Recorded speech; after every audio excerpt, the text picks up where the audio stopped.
What made you want to start posting about politics? You were like, I have all this knowledge. Yelling at my students isn't enough. I need a bigger audience. So before I did that kind of stuff, when I was in university, I was making YouTube videos. And I remember when I was in high school, like I wanted to be like a YouTuber, but like I didn't understand what would have actually made me happy doing that content. And What kind of content did you post? I was doing and also, is it still out there? Can we still find it? No, I privated it all because it's on the actual account that I'm doing stuff on now on great. YouTube. But all those old videos are private, not because they're embarrassing, but just because it was such a clash seeing me like 15 years ago and then now.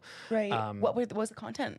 It was a lot of like not pranks, but like pranks. So like for example, I was able to get a hold of like an old door that was taken out of our house before it was thrown into the dump, and I brought it into the university and I put it in the middle of our concourse, and then I hid where there used to be a photocopier, so it was a little inlet, and so like nobody could see behind the door. And on the sign I said, "Please knock," and it was on Halloween day, and me and my buddy were dressed up as old like grandmothers, and then when people would open the door, we'd be like, "Here's some candy."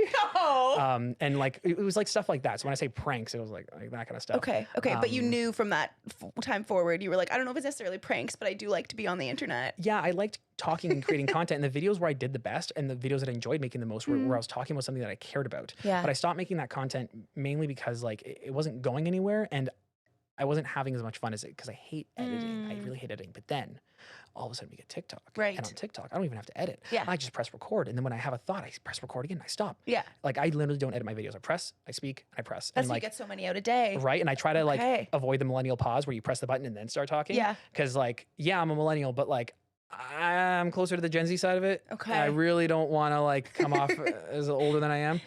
So I try to do my best to keep all that tight.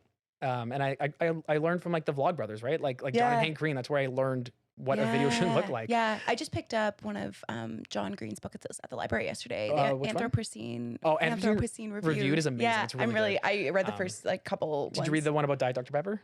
No, not yet. Okay. I know he's already alluded to it that he's obsessed with Diet Dr. Pepper, so I'm excited it's a for good it. one, yeah. I love